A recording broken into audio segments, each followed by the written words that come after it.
Relatives of the 44 people who died in the Limpopo bus crash have started the process of identifying the bodies of their loved ones. The bus crashed last week while transporting Malawian and Zimbabwean nationals from Gqeberha to Zimbabwe. Preliminary reports revealed that speed may have been the cause of the accident. Newzroom Afrika's Zola Sholwana is outside the mortuary at Siloam Hospital.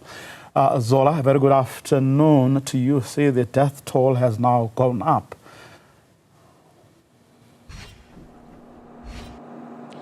Well, yes, indeed, that was confirmed by Limpopo Premier during her address, of course, speaking to family members of the deceased. So right now, the identification process is currently underway. I must tell you that it is quite an incredibly difficult moment for these families. This is the second phase of the identification process. As you'd understand that the first phase was when family members were called to visit SAPS Makado, where they will undergo identification through photographs of their loved ones, and many of them were able to positively identify them. But that is not enough in an incident of this kind. There has to be phases and processes of identification to ensure that families leave with the correct remains. So this is the second part, physical identification at this particular hospital, where family members have been going in groups just to physically identify their loved ones. Agonizing scenes that we have seen, Bravi, where essentially one can see the pain and grief that these family members are currently experiencing. I'm going to see if we can engage with some of them. Some have lost 2 family members, some have lost 3, and it is really an incredibly difficult time for these families. So thank you very much for your time. I know that you are waiting for a very difficult process, which is going to view the body of your sister, her husband, and her child. Just take us through your emotions right now. Sure. I'm still heartbroken. My heart is shattered. No. And when you heard about this accident, one may assume that you were hoping that you at least find your sister and her family in one of these hospitals alive. Yes, I was expecting to find them alive. I heard about the accident and I thought maybe she's lying somewhere, expecting me to call her and talk and to tell me, she wants to tell me how she's feeling. Yeah, we ran around, we couldn't find her. Yeah, it was a difficult time for me. She's my one and only sister, my best friend. She's my everything. When was the last time you spoke to your best friend, as you describe her, and what was the conversation like? What were you talking about? She has been telling me, updating me about her journey. We started talking on Saturday, 1:30. She said the taxi rank. She boarded the bus. They're leaving Port Elizabeth.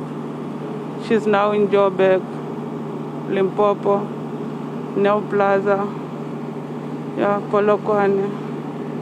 And then 3:45, she said she saw a 9-kilometer peg to Lost Richard.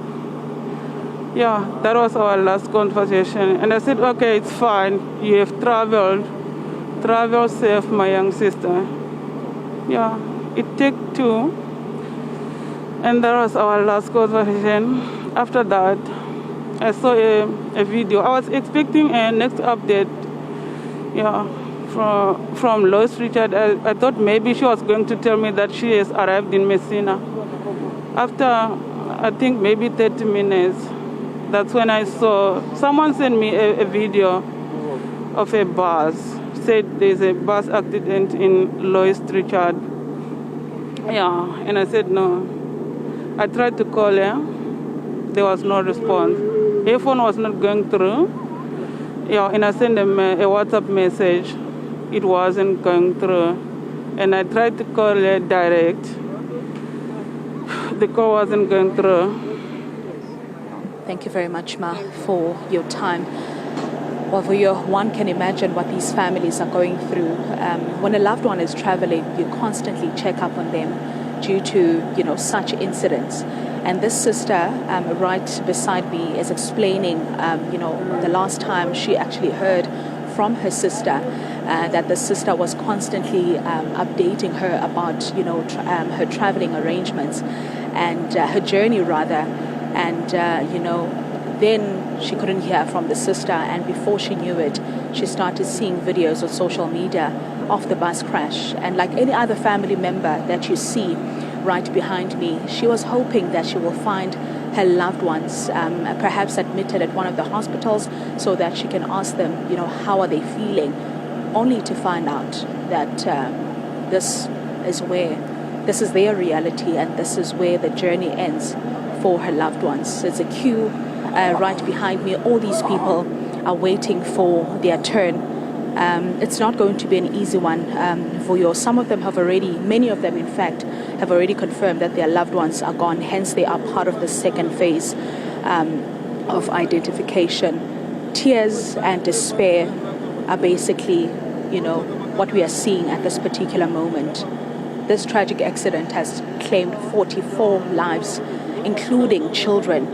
When the Premier spoke earlier on, she did mention that grandfathers, mothers, children, husbands, have been victims of this tragic accident.